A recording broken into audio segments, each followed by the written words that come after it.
Kia ora ana, this is Pacific Waves from RNZ Pacific. I'm Susanna Swiswiki. Coming up, Tonga confirms a new deal with the metals company. Also, bottom line is the fact that there's no treatment for dengue. Fever is wearing out response workers in Samoa, and they haven't lived that experience, that struggle, and so they can't really, truly relate to it.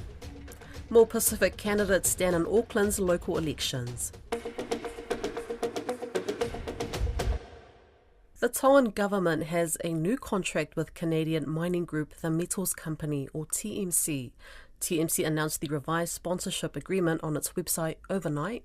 It's for a deep-sea mining area of international waters Tonga has special rights to in the Pacific Ocean. And joining me to talk more about this is our senior reporter, Te Wila Fuatai, who's been following the story. Talofa lava, Te Wila, first of all, tell us a bit about the Metals Company and its relationship to Tonga. Talofa, Susanna. Yes, so the Metals Company is a Canadian mining group, and it's a deep-sea mining company, so it's been researching deep-sea minerals in international waters. Its relationship to Tonga is around an area of international waters that Tonga has special rights in, and this area is in the middle of the Pacific Ocean, and it's called the Clarion-Clipperton Zone. And those special rights come through under international oceans law, and so the Metals Company and Tonga have had a commercial relationship to explore Tonga's area that it has special rights to for deep-sea mining potential. And that arrangement actually first began in 2011, and it is through the International Seabed Authority, or ISA, which through international oceans law is recognised as the world's deep-sea mining regulator. Okay, so that's a relationship that's more than a decade old. Why is there a new contract now? Yes, good question. The previous contract that existed between Tonga and TMC was signed in 2021, and it was signed under a previous Tongan Prime Minister. There's been a few changes in the deep-sea mining industry this year in particular, which the Metals Company sort of has been a key player in. So just to go back, Tonga's original sponsorship arrangement with the Metals Company is through the International Seabed Authority framework. This year, the President Donald Trump passed an executive order which basically reignites a set of US domestic laws which say that the US has authority as a deep-sea mining regulator in international waters. Now, the Metals Company has basically said it is frustrated with the ISA, or International Seabed Authority, because it hasn't been able to develop a mining code, which means all the work that it's done for, say, Tonga's block of this area of international waters has just been exploration for deep-sea minerals rather than actual commercial mining, which, of course, as a deep-sea mining company, commercial mining is part of what you're going in for. What might this mean for Tonga? Do we know? So we don't know exactly what it means for Tonga, mainly because we haven't seen the actual contract. Tonga is similar to another Pacific nation, to Nauru, in that both these nations have got special rights in this area of international waters, which is a deep-sea mining area. And Nauru, just like Tonga, has a special or has a contract arrangement in place with the Metals Company to explore its area. Now, in May, at the end of May, Nauru signed a revised sponsorship agreement with the Metals Company. And what we know from that agreement is that it had provisions for Nauru, or for mining to take place in Nauru's area under both the US pathway and the International Seabed Authority pathway, which are essentially two different authorities that say they've got jurisdiction in sort of the same area in international waters for deep-sea mining. So it's, in terms of the commentary around what this could entail for Tonga, it wouldn't be, some experts have said it wouldn't be unexpected that Tonga's new contract has the same provisions. So basically that Tonga could mine in international waters either under the US pathway or the International Seabed Authority. And I should say that that does mean, because the US pathway essentially circumvents the International Seabed Authority, which is recognised through international oceans law, it sort of puts Tonga in a precarious position if mining is to take place, because it could be essentially mean that it's violating international law. Samoa's Acting Director of Health at Tangaloa, Dr. Robert Thompson, says the number of dengue cases is likely to peak in the next 3 weeks before easing off. Prime Minister Fiamē Naomi Mataafa is urging the public to avoid traditional healing methods, warning they could do more harm than good. More than 5,000 people have been diagnosed since January. Fumigation is now underway across villages, led by the National Emergency Operations Centre, but Tangaloa says it's not an easy task and is calling for more volunteers to help. Grace Fever-Eye spoke with Tangaloa and began by asking about the situation where locals are resorting to traditional Samoan fufu. Bottom line is the fact that dengue, there's no treatment for dengue. So whether you take them for Samoa or whatever, there is no magic bullet or drug that will cure, that they can take to cure dengue. It's important to seek medical attention first. And I understand the fumigation process, that's still ongoing, or has it finished? It's still ongoing at this stage. We're focusing on the hotspot areas, even though dengue it's all over Samoa, but there are areas that's got a lot more cases there compared to other parts of Samoa. And so the numbers are increasing, Dr. Tangaloa, and as you've mentioned, there is no cure. With the numbers increasing, what are the next steps, I guess? Well, the next step is that we'll continue to push for families to clean up environment sanitation, especially addressing breeding sites, because that's the one and only definite way that we can break the outbreak, is to do massive cleanup campaigns. Is it more prone in town or rather than the rural areas, have you guys found? I think it's equally.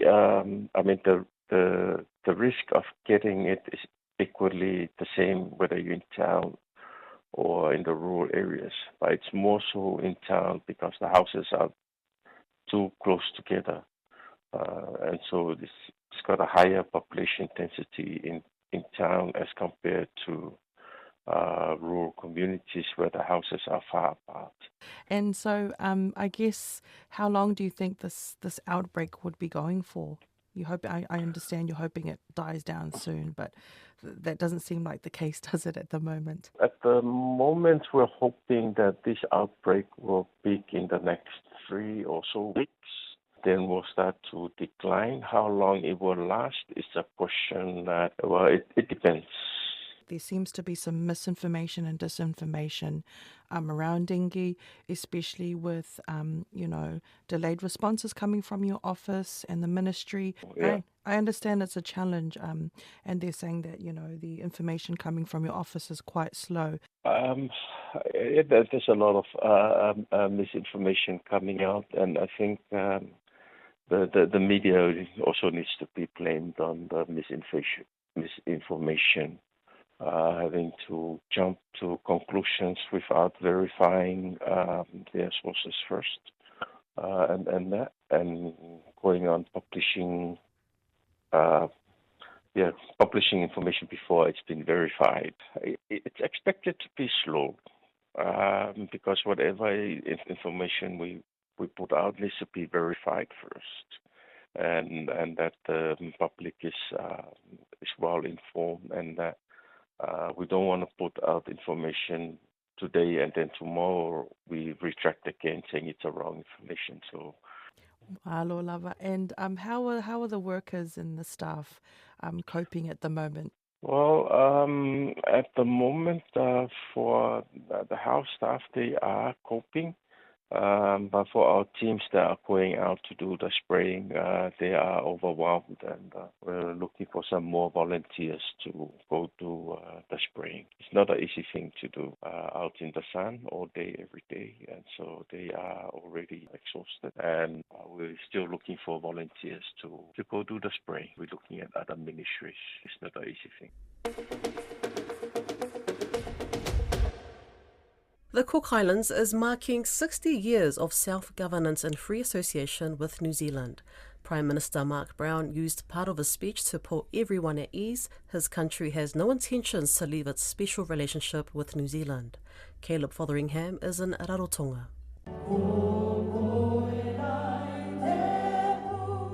Dancing, singing, food, and a lengthy speech by Prime Minister Mark Brown, in which he reflected on the nation's past and laid out a vision for the future. Every island holds a piece of our future. So let us stand with the conviction on the global stage. Our people span oceans, our voice carries across borders, our contribution continues to grow.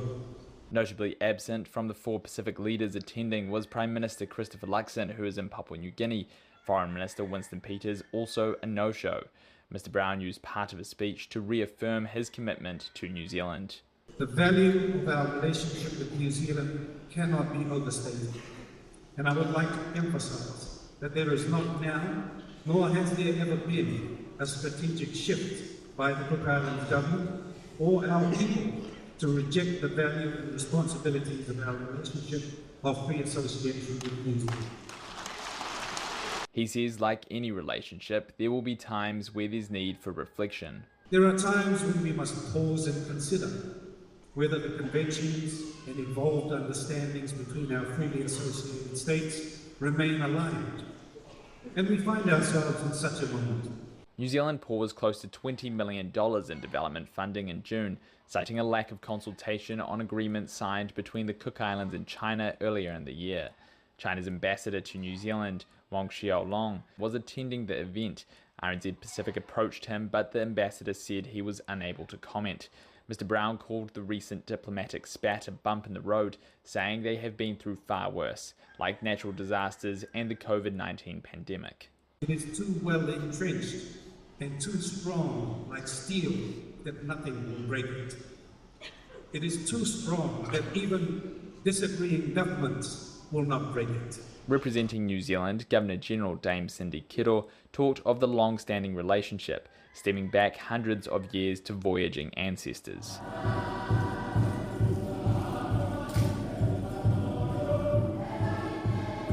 After the official ceremony, there was a big kai-kai, and those in attendance shared their thoughts on what they wanted for the future of the Cook Islands. To see our future generation grow up in our own paradise, instead of them going overseas.